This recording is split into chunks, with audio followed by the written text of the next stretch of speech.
Everybody. It's Travis Weller. Thanks again for joining me with the 2-Minute Clinic. Delighted to be sharing this time with three great friends who are great musicians, great band directors, great leaders, great husbands, great dads. And joining me today, Len Lavelle from North Hills High School, Paul Leskowicz from State College High School, and Bob Matchett from Seneca Valley High School. And it's a little bit bittersweet. A day like today that would have started the PMEA conference this year, and it's always such a great time to get together with friends and colleagues. You know, to be enriched through concerts and going and hearing people share and get better and pick up some things, and missing that time. And so it's nice to be able to visit with these three, and it's an annual visit for all of us whenever we get to meet up there. So just talking through as we were going through some things on the pre-show, just about what the crisis has done and what has it made you appreciate about your program. Len, I know you and I have exchanged a couple of texts and emails about things, but where are you at with everything and what you have at North Hills? You know, it's really brought to light for me personally the importance of focusing on why we do what we do and how we do what we do. And the thing that I appreciate is that our kids allow us to go there, that it's not just about the fun or the stuff, that it really has been something deeper than that for our kids. You know, when the kids ask and we talk about what do you get by being in band, we tell them that you get to be in band. You know, you get to sweat, you get to work, you get to serve others through being in band. And if we do that well, then we'll get what we want and what we need out of the experience. So I think we all knew that band was more than the what, that it was more than the notes and the rhythms, and not that that we needed that proven to us, but I think this definitely proved that to us. And if anything, we really downplay the what. We recently had a very poignant experience with this. We were set to go out and play at the National Concert Band Festival, and so we got, if you can think back, it's maybe hard to think back a month ago now, but when this was happening, that second week of March, we had no idea what was going on, and everything was so new, and we were meeting with administration every day, and we really got, we got ready to go on Wednesday morning. Yep, we're gonna leave. The kids were armed. They looked like little cleaning robots. They had their hand sanitizer, and we had Lysol for the rooms and wipes, and we're ready to go, and we're get on the bus, and we made it to Springfield, Ohio. And so the whole time the staff's been talking about how can we pare down this experience, the kids didn't know this, to keep them safe, and what should we be doing? So it eventually came to the point where Wednesday night, it's really, really late, the kids are sleeping in the hotel, that we're gonna just stay in Springfield for a day, skip all the opening sessions and everything, just go and perform and come back, or we're gonna go home. And by about 1 a.m., we decided that we were going to go home. So we took the kids the next morning. They came down dressed to the nines, and we took them into the pool. And because it was the only room big enough in this hotel. And we told them, and that the staff decided that the right thing to do was to go home. And we cried a lot. We cried some tears of sadness, but we really talked about that we really already did what we came to do. That we grew together through this music, that we were ready to perform, that we have already performed for each other, and that we've made our band program better for the people that came after us. So we sent the kids up to their rooms, and this is the coolest part. They came down, and we started to get on the bus, and the seniors are gathered up, everyone else is on the bus, and we're just chatting. And we were just talking about, again, why we do this, and so we kind of started to say, well, we can still do what we want to do. We can still be together. Like, that doesn't have to change. So we got on the bus and we said, we're going to do our performance tomorrow morning. And so we said to the kids, what do you want to do? And they said, we want to record a CD and we want to read music and do what we would have done. And so we started to make phone calls, and I'm sorry. Wow. So I called some people, and called Altier, and Altier said, yep, I'll be there. And called Jason Worsbit, and Jason Worsbit said, yeah, I'll be there. So we came in the next day, and our staff ran out, and we were supposed to have deep ditch pizza in Giordano's in Indianapolis. And so the kids came out and we recorded our CD. We played the whole concert for each other, no audience, in our little band room and or in our auditorium. And we sat there Thanksgiving style on plastic tables, and we had pizza together like we would have there. And then we read music that we would have loved to have played together. We read Lincolnshire Posy with Jason Worsbit and Holst 2 and Elsa's Procession of the Cathedral. That's what they wanted to do. And it was one of the coolest days that I've ever had in my life. And just in our band room in t-shirts and shorts. And at 3 o'clock that day, the principal came in. So this is Friday, the day we were supposed to be together in Indianapolis. And the principal came in. He said, "It's 3 o'clock. We've been like 6 hours together." He said, "Are you about done?" I said, yeah, we're done right now. He's like, because we're closing all the schools now. And that was literally the last time we were together was that day. And so I know that's a little bit of a long answer, but it was a really easy answer for me that I value so much that our kids are willing to go there and make it about the music and being together. And every one of them showed up that morning. And then the rest, the what, it takes care of itself if we focus on the right things that way. So. But it was amazing the way people, I called Altier and Altier said, "Of course I'll be there." Jason Worsbit said, "Of course I'll be here." We called all of our other band directors. They said they came and played. They sit in with the band. We called alumni. They came and sat in with the band when we read together. It was really amazing. So just hit home that message about, it's not about the what, it's not about the stuff, it's not about where the tour is. It's about being together and making music. So I don't know if you should have asked me that question first because that was a long answer, but That's all right. It's all right. That day has kind of been feeding us since then. That's the last time we will be together with our seniors. That's it. And we could have easily said no. Is I kind of think the thing. We could have easily said, "Oh, we got told we can't perform. We don't want to do this. We're staying home." Yeah. So I was really proud of them, and that's the thing that I've really taken from all this. That's great. Paul, how's connection been with you and your students at State College? Well, it's been very good, actually, and I'm not terribly surprised. Very much like this, what Len was saying, and how much we work on the why, and we talk about the why, what we're doing, and being together, and just making music because we love to make music. With school going to like this, first week out, it was optional learning that we had. So we had to, create some assignments, but you didn't have to do them.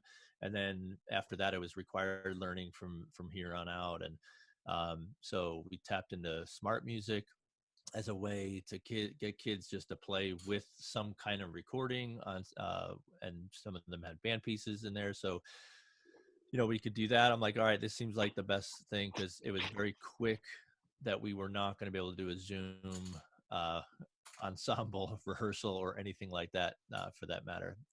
So I didn't know, like, were kids going to do this or not? And they've been very, very good about it. So a very, very high percent of participation in those. And some are like, "I wish you had more assignments. I wish you just had some optional pieces. I just want to play some more music. I love playing my horn." I just, so that was very rewarding and affirming with what we do and why we do what we do. I really do miss them a lot. And when it came down that we were not going to be back for the rest of the year, it really put me still in my seat for a little bit. Bob and I were actually texting each other and back and forth, and I was shedding a tear, and I felt so bad for our seniors. And just like, wow, it really became real, that this is happening. So what can I do? For us in State College, we've had a long tradition of the piece Stars and Stripes Forever with our seniors. And at graduation, they play a pre-ceremony concert that is the whole symphonic band and concert band. So the last piece that the seniors play is Stars and Stripes Forever. And then they get their cap and gown, and then they go get in line and they move on with and we have our new symphonic members join us for the ceremony part. But I'm like, how am I going to do this? How am I going to do this for my seniors now? I got to figure out a way. And I think I just did, actually. So I'm excited about that with using Soundtrap as an online kind of Google Doc recording multi-track.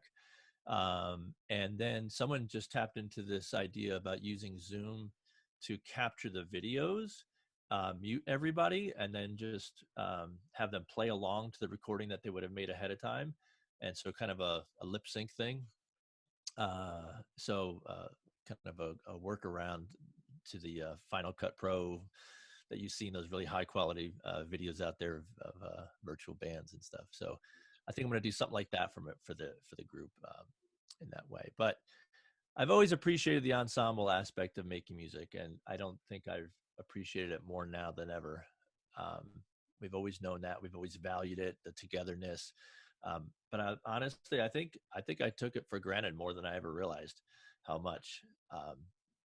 Just, it'll always be there. We got tomorrow, we got next week, we got a plan for this. It's here, and now it's boom, like not. So just to have that was like kind of a shocker. But daily schedule, the routine, I actually miss that as well. I didn't think I valued that as much as I do. And I thought about, you asked the question about putting more emphasis or focus on something, but I've always been about building rapport and relationship with the students, and it's always been a priority of mine, making deep, passionate music for that sake, because it changes their life for now and for the next 40 years, But I think I want to do more frequent check-ins with students than I have as well. And I think maybe this online medium might be a way to be able to do that, or in some capacity, or some kind of asynchronous. But it's also got me thinking, as much as we put more into, but it's also got me thinking about evaluating what's really important in our year, like our band year, our school year. Do we have to go on a trip every year? Do we have to do this every year? Is it really that important? Because I think we've tapped into a part of ourselves and our culture and our life that we haven't ever seen. That aloneness, in a way, that solitude, but also time with family and time to reflect, time to find the beauty in life more, time to just be quiet, be still and not be rushing around. So I really appreciate that. I think solo literature and small ensemble is going to be something that I really put into more moving forward, because when's the next time this is going to happen? It's not if it's going to happen, but when's the next big virus that's going to shut us down? So to have something like that in our place, rather than just ensemble, counting fully face-to-face on that, I need to tap into some more things that they can do more individually. So yeah. And it's such a great point, because I think sometimes as large ensemble directors, we take for granted, like, we've got this group in front of us for, these students for X number of years, and we just always assume that, well, once they leave the program, they're going to have that opportunity. And the reality is, the chances of them playing as a soloist or playing in a small group is actually probably a little bit better than them being able to sit down and play in a regular adult group, as they would move forward in their lives, if they're not a, music educator, or something like that. So I've been a big proponent of, chamber music, and using that to, sort of plant those seeds for, like, hey, once you leave the program, you could be working with others in that capacity. So yeah, I appreciate hearing that perspective, Paul. yeah. Yeah, Bob, you and I have exchanged a few texts as well, and the finality of it, did it give you actually a little bit of relief in some sense? Yeah, like we talked about, Travis, it definitely did. The first few weeks, just continue to plan for coming back, and like thinking, okay, we might come back to school here with like 2 weeks left before a concert, and trying to keep the kids on track with that music. That was difficult, because there was just this cloud of unknown kind of hovering above us. But once we got the mandate, it was like, okay, we can now shift from necessarily like working on these specific pieces to now trying to enrich their listening, enrich their skills, skill-based exercises, and being very individualized with the kids' instruction, and both Paul and Len were saying these things. And the two words when I was thinking about this question that kept coming to mind that I missed the most was the word synergy, that collective energies that we're all talking about, that group dynamic, that no matter how well a virtual band is done, it's not nearly the same thing. And then I miss, and I miss the, and Paul was just saying this, I miss the daily check-ins with my students, both socially, emotionally, and musically, so I remember giving a clinic or a presentation at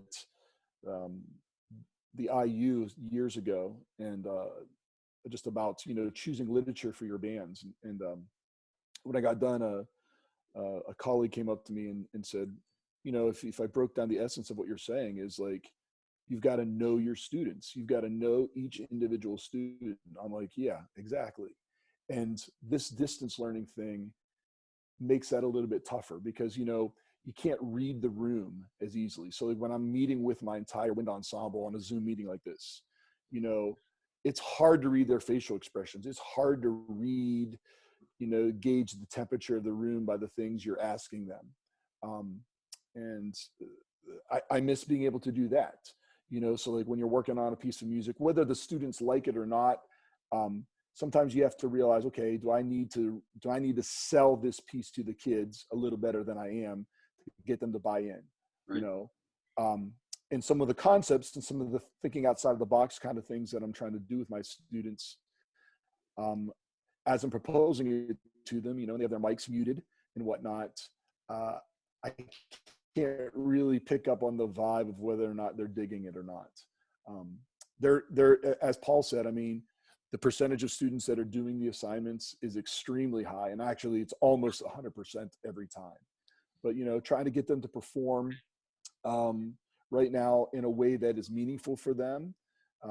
I've asked them to do porch or driveway concerts, for their neighbors and adhere to social distancing and whatnot.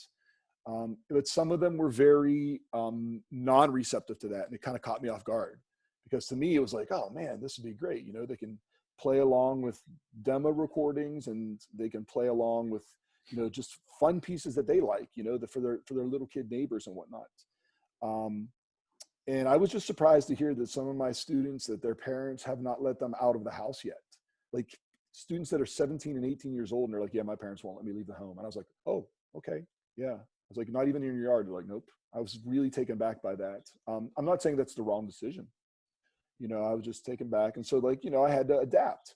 And I said, well, you could do a virtual porch concert. You could do a living room concert, invite your grandparents or family members to connect with you on Zoom and have your parents or your family in the living room. And, I said, you've got to play 3 of the 5 pieces that are in our wind ensemble folder for them with the demo recordings that are online. I said, is it the same? No. But, you do band to play music first and foremost. And I think all 3 of us are under the, actually Travis, all 4 of us are under the philosophy that like the music, is the driving factor between, from all the other stuff, the social things, that's all secondary, they're wonderful, but the music is the primary focus. And Len, I've actually, a compliment to you, huge compliment to you, is I've used your quote a couple times now. It's like, that I saw that you had done on the podcast. What's his name? Doug Conrad. Yeah. Doug Conrad. Right. And Len, you had said something to the effect of like, I'm not trying to make music fun for you. I'm trying to make music something much more than fun, and that's so right. It's so right. It's something so much beyond that. And so I miss being able to do that, in person with our students. It's just not the same. And it to be honest, it feels a little bit lonely, a little bit cold. Bob, one of the things that I remember the day that I defended my master's at Duquesne, and it wasn't until the afternoon, and I had stopped at Seneca Valley in the morning and had just spent the morning with you and Varden. And the one thing that I was just amazed about as I watched you rehearse the freshman band that you had, like I don't know that I've told you this, but I kept track of, like, during the 45-minute rehearsal, like, who you called on. And, like, by the end of that rehearsal, you had called on 24 different people by name. And the thing that it was, like, you called on all those kids without their hands being up. So it created this atmosphere of, like, hey, you're accountable, but I know you by name, and I can call you by name, and I can engage you by name, and you're going to feel comfortable enough to answer. And even just that day to day, and that affirmation that you can give a kid just by using their name in a rehearsal, like, oh man, they know who I am, and they're checking on me.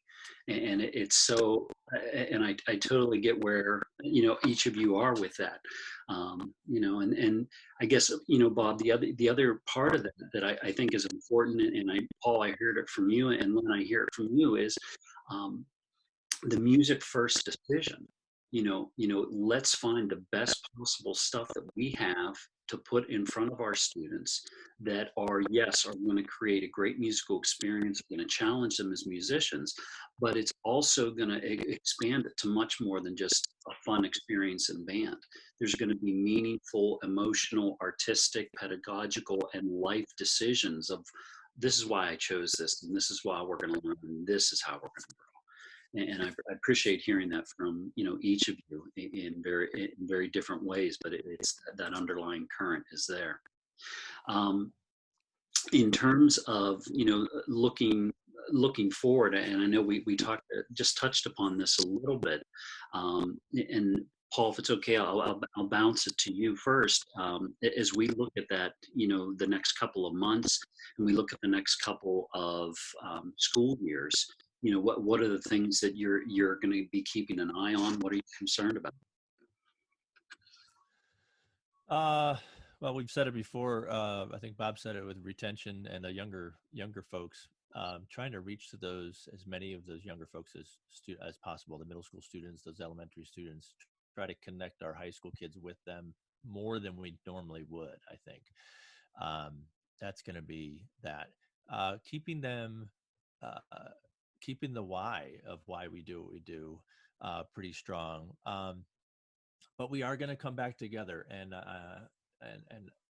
we're going to need some time together again, and time to just sit and chat, time to talk about our experiences through this all, try to help each other heal from this trauma in a way, essentially, that this was like nothing anyone expected, and there's a lot of anxiety in kids that are cropping up more than they maybe already had or didn't have before. I know my own kids are finding it challenging at times to just to be here and not be able to go. So I mean, honestly, we were sneaking on the golf course a couple times, when we shouldn't have been, but it was just to get my boys out and play a little bit. Good for you. It was fun. The first time they actually walked on a fairway, and they're like, wow, this is so cool. Like, yeah, that's what I was trying to tell you. But what we can do musically to kind of get that with our kids, that experience of, wow, this is why I knew I would play a band instrument. I always knew I made music, but I forgot how much I loved making music. So that's what I'm looking forward to, is planning in that way. I'm also a little bit concerned about fall season with marching band and the sports. So we'll see. I have a meeting later today with athletics to kind of see what's going on from their end of things, but that'll be interesting. Let's be honest, guys. Without the band, it's just a game. We all know that. Yeah. Well, the kids were like, are we going to, if they don't have, sports in the fall, are we going to do marching band? I'm like, yeah, we still have parades. We still have other things, but it'll be interesting. Bob, what about you? I think my biggest concern is just that like I just mentioned, like, losing that personal connection to some of those students, and trying to maintain that here virtually.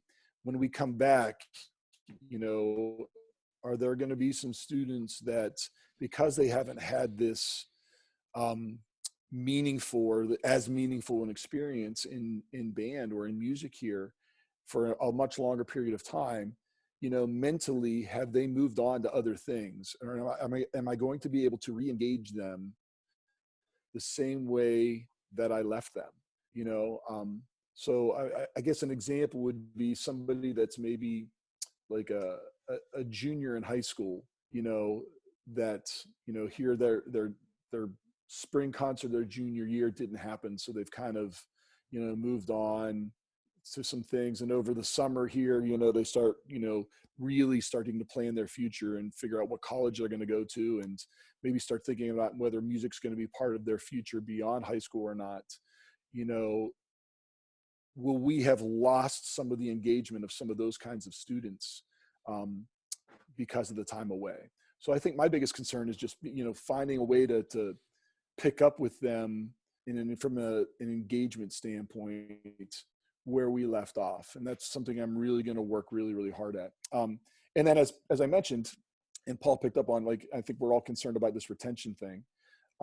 Actually, Paul and I had been texting about possibly doing like a virtual pen pal thing between our students, and having, his flute players and his symphonic band and my flute players and my wind ensemble, corresponding with each other and sharing recordings and sharing influential things in their musical lives. And we were both pretty excited about it. And then I was mentioning it to Varden, one of my colleagues, and he's like, I love that idea. And then the next day he came back and he's like, hey, what if we took that idea and tweaked it and made it a little bit more, I'll use the word selfish. He said, what if we do like virtual pen pals with our, elementary school kids to help with that retention, And I said, yeah, you're right. I said, I think that's even a better idea.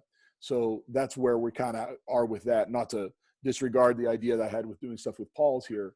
But I think, in this kind of situation, we all have to be a little bit, again, I guess I'll use the word selfish, is just saying, hey, we got to take care of our own programs here and doing what's best for our program. So that's something that we're working on here behind the scenes right now, and having students opt in to some grades. So like what we're going to do is, like, the sixth graders are going to be pen pals with the fourth graders, because we start in fourth grade here. And our high school kids are going to be virtual pen pals and with our fifth graders, so that we can, keep them engaged. And we're encouraging the high school kids with those fifth graders to offer them, virtual lessons, and just to hear them play some music and to just give them some additional advice of some things.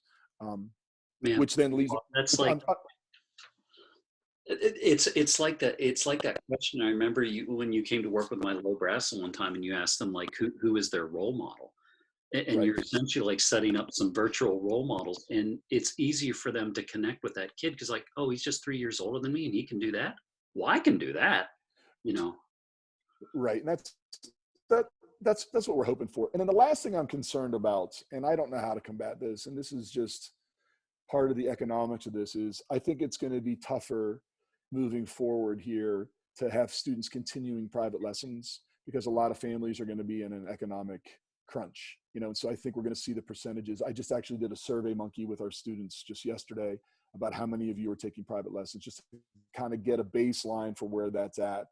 I always had a pretty good sense, and I do that occasionally, but to get that number, because I'll be curious here come fall or sometime next year when I, ask that same question, send out that same survey, is there a dip, or, just being aware of it, have we been able to combat that in a way? And we're already talking about trying to come up with some financial assistance for the people that might need that, so they can continue private lessons or whatnot. So yeah. I'd say those are my three concerns, but having said all this, I don't think everything is doom and gloom. I think our awareness about the potential of things is going to make us better communicators and more forward-thinking educators too. Yeah. Len? No, we've been thinking all the same things. You were talking about, do we have to go on tour every year, Paul, earlier? And so next year's tour is going to be the most pared down version we have, for the reasons that Bob said. I love the ideas that you're giving there. And I think the big focus that I'm looking towards is continuing to give the kids a sense of purpose in their lives. And maybe I'm dreaming on this, but I really think we can change kids' lives through their participation in music. And, you know, I was in band for all those years for the social reasons. I didn't start till 7th grade. I was in it because I just felt comfortable in this group, and I decided to major in music really, really late in life. I just had those role models like you talked about, and just still giving that to the kids. And in the same way, that's why the music has to be so great. That's why that can't ever slip, because our relationships will only be as profound as, or as deep as that's how we connect. That's the medium that we all connect through. Most of our kids aren't going to major in music, but if we can still give them that sense of purpose, and that's the thing that's been hard. And Bob, we've been doing some of the same things so I'm really not big into the social media thing for our group, because I never want it to be about that. It's like, if anything, I reject all those things. Like, it's not about those things. Like, we never had an Instagram until a couple weeks ago, but we started one because I was hoping that could be a way to connect the kids for now. And trust me, I'll be way off it once this is over, but that's all that we could come to. So we've been doing video challenges with the kids. We did a staff video a couple weeks ago. We've been doing practice challenges on there. And we've had, like you said, Bob, last week we started having our high school kids enter the Zooms with our 4th graders, and they're just playing along in the music. And again, the kids don't want to do those things at first. I hear from a lot of kids, you know, I really wasn't in the mood to do this. And, you know, they've lost that sense of purpose. I know I keep saying that. They're under this trauma, this stress. They don't know what's going on. They're not getting outside. I keep telling my kids they have to get outside and move. Like, it really surprised me what you said, Bob. But that every time I go outside, I just ride my bike, stay away from people. I feel better, and I feel stupid that I didn't do it. But continue to give the kids that sense of purpose, I think, is the most important thing to getting them through this and not losing them along the way. For a lot of kids, you know, they're giving their all to the music, but they're interacting. It's because of each other, the relationships they have with us, like you said, Bob, with those relationships that you have with your kids, and they want to give that to us. And that's the part that's really missing. I think we all have kids that band's the reason they come to school every day. And so once they don't have that, now it's really hard for them to go online and do this work. So just been encouraging them to find that sense of purpose, set small goals. We've been telling the kids, like, call someone that you haven't called in a while, and just really trying to keep that interpersonal connection. I agree with everything they said, Travis, looking forward. The one thing I'll add to this, you know, we're all in suburban school districts. And you know, we have almost 1-to-1. We send every kid home with some kind of device that didn't have one.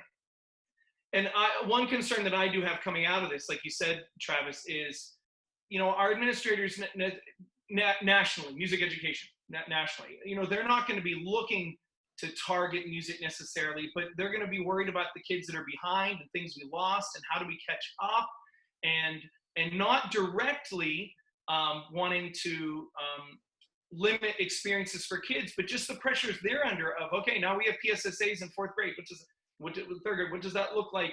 Can we really give the amount of time to elementary band? Can we give the time to those types of things? So I think that we're going to have to be really cognizant of being part of our musical communities, of our educational communities when we get back, and continue to share how important the modalities of learning in music are, that they enhance those things and that we're part of that vision. Again, I don't think any administrator is going to want to target us, but they're going to be under big pressures when they get back. And we have to understand that and be ready to be a part of helping them with that and getting our whole school community righted. Yeah. And you know, it's, I've been thinking about that part of it, Len, that part of the equation, that when we do come back, I'm worried about the people who are going to want to be like, okay, well, we got to step on the gas now because we got to play catch up. And I'm worried about that becoming an unhealthy part of school culture, that there's going to be administrators that feel that, you know, well, we've got to get that score on that state exam and we've just got to plow ahead. And I'm worried about the ripple effect that that's going to have, and the pressure that it's going to be put on faculty. And so that whenever, you know, we go and we're like, okay, well, we need to get the band kids out for this. We want to take them to this. You know, we've got this guest artist that is coming in, and are we going to be able to actually do these things that have made our programs successful? I don't know that that'll be, I don't know that that'll be the same. So, And Yeah. unfortunately, I think that the less fortunate the students are and the school district is, and the less capabilities they have, the more it's going to impact them. And that's the really sad part. And I think we just need to all help each other and band together when we come back educationally, music education, right things for kids. yeah. All right, so I'm going to turn the last part of our conversation here to rep, and knowing, like, and I think, Paul, you mentioned about music healing, and I think sometimes, I hope that we are the other thing about this, coming back out of this, I think we're going to be really poised, because we've all talked in various ways about, things we've taken for granted and how things have been maybe taken away. And so when we're going to come back, we're going to do it with more passion and not take it for granted.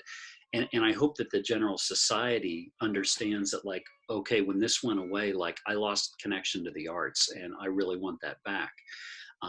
And so knowing that first concert, that first performance that we're going to get to give with each of our groups, that's going to be a special thing, because that means we're back to, communities are coming back together. And that's what music should be. Music shouldn't be divisive. I don't care if you like Wendy's or if you like Arby's. I don't care if you like Coke or Pepsi. I don't care who you voted for. Listen, let's get in the room. Let's make music. Let's bring people together. That's what we do. So thinking, if you could, with your best ons, let's ignore all the things, and you've got the ensemble that you want, that can do what you want to do at the level that you are.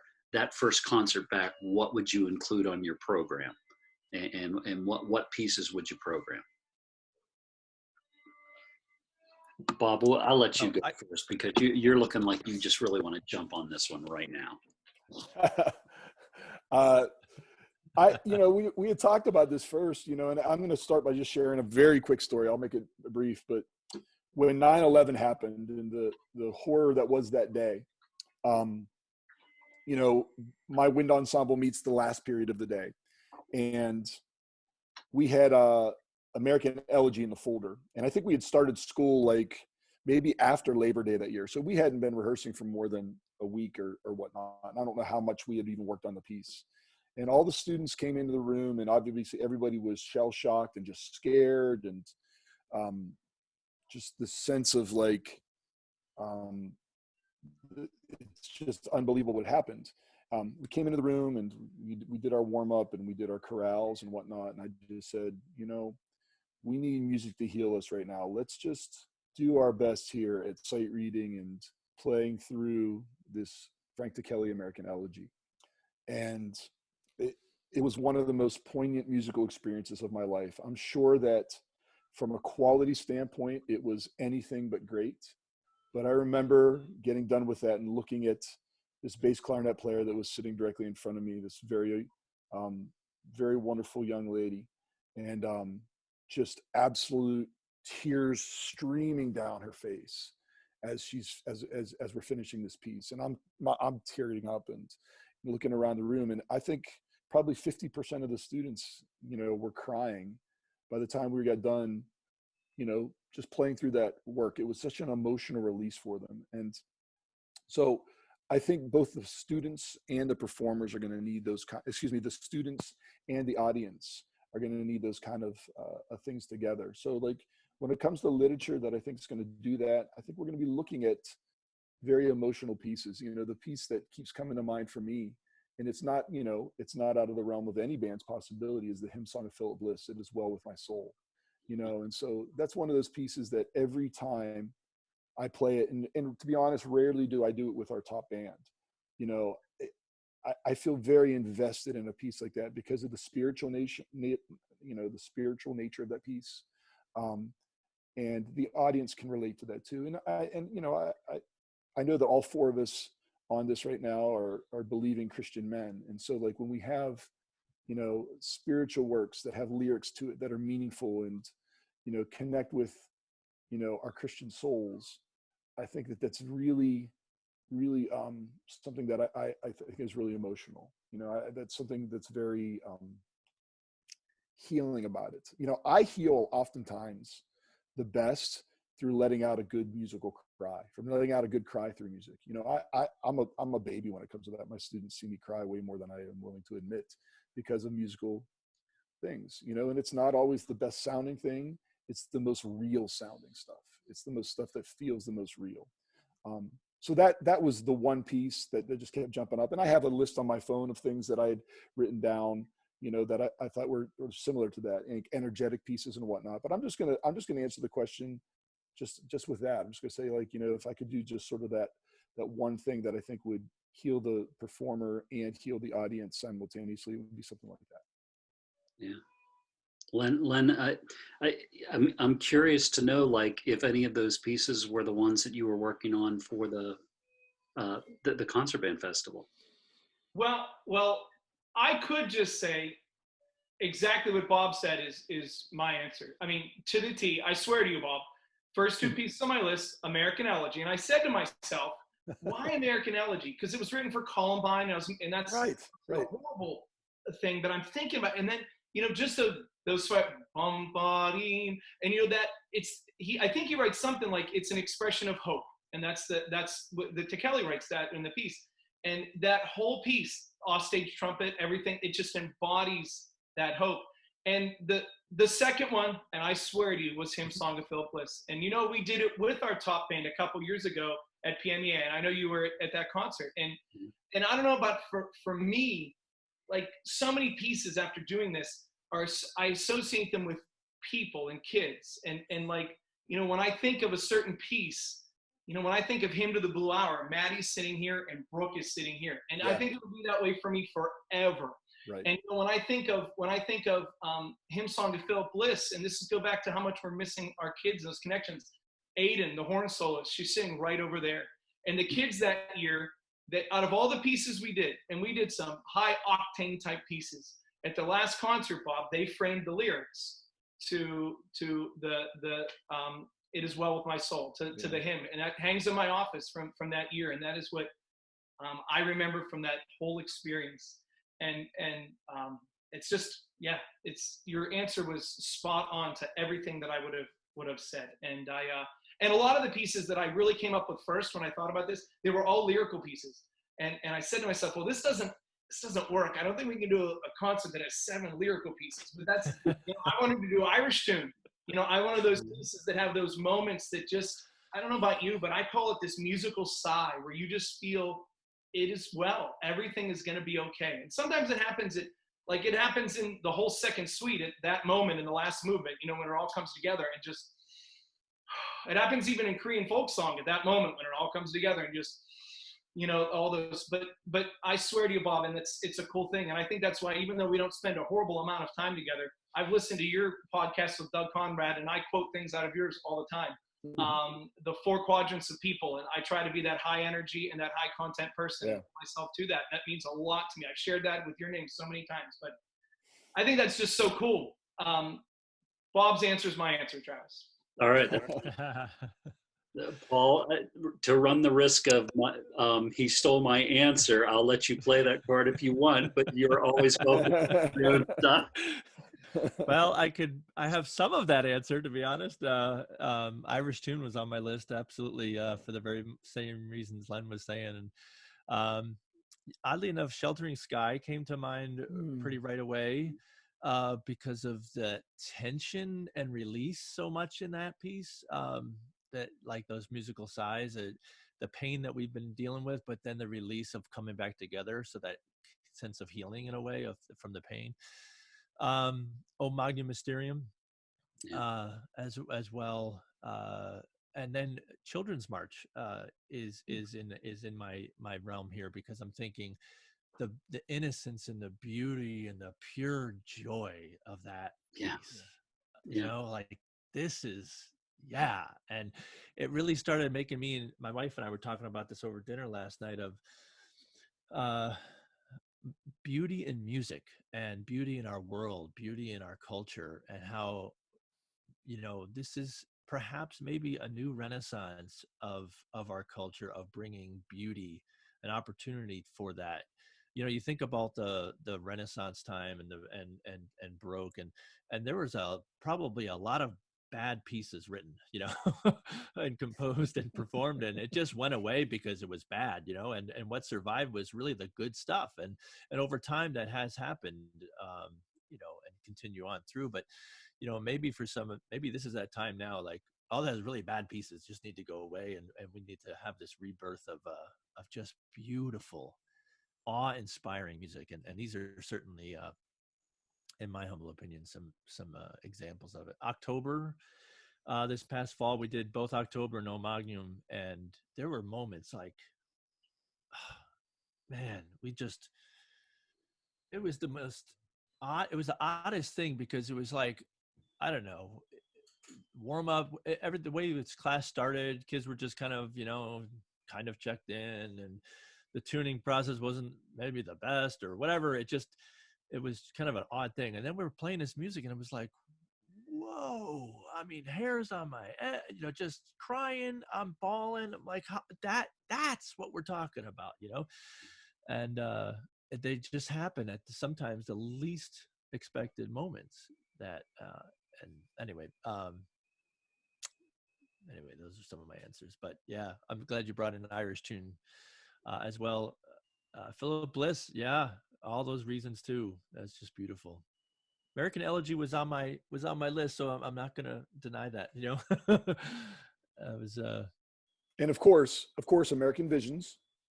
You're killing me. Metro Dances was on my list. Can't wait to do Metro Dances again, Travis. Thank you guys. Thank you. But I think the kids will need joy. The audiences will need joyful music as well. We'll mourn. But like I had Timothy Marr, Fantasia in G. Joyful. Like Right. that was definitely on the list there. And Kingfisher's Catch Fire, Second Movement, just things that are they're gonna lift people up to. I know that we'll do that mixture, but it'll need to be things that people relate to and that can help them personally, that they can relate to as well. I was Kyle Graybagel dropped off my CD to me today from the district band that I did in February that he and Chris Long had hosted, and I had done Maslanka's Illumination, and that put me in a good frame of mind before my walk this morning, listening to that. Mentioning Timothy Marr, two pieces of his that jump out to me are Noble Element and then Endurance. And that piece, it's a slow burn of a different kind, but it's like you get to the end of that one, you sort of know things that are going to be okay. And I think about Mackey's Aurora Awakes as another one, and just but it's you're definitely all in for the whole time. So guys, just thank you so much for sharing, and each of you your own individual situation and your walk, and what you mean to your students and your programs and how you carry yourselves. And I hope this perspective that each of you have been able to share is helpful to the people who are out there, who are maybe having these same thoughts, but have been not sure what to make of all of them. And I appreciate each of you taking time today to share so openly. And it was one of the things that at Phi Beta Mu, was doing this year at the state conference was just a session on mentoring and, helping young directors, navigate, through a normal year, let alone a year like this. And I really appreciate each of you coming on and providing some of that perspective. Well, glad to do it, Travis. It's been great. It's been great to be with you guys. Really Yeah, appreciate very much. It's definitely going to be one of the highlights of my day. For Exactly. sure. Awesome. Well, hey, thanks again, fellas, and I'll see you next time. Sounds Cool. good. Thanks, Travis. All right. Thank Bye.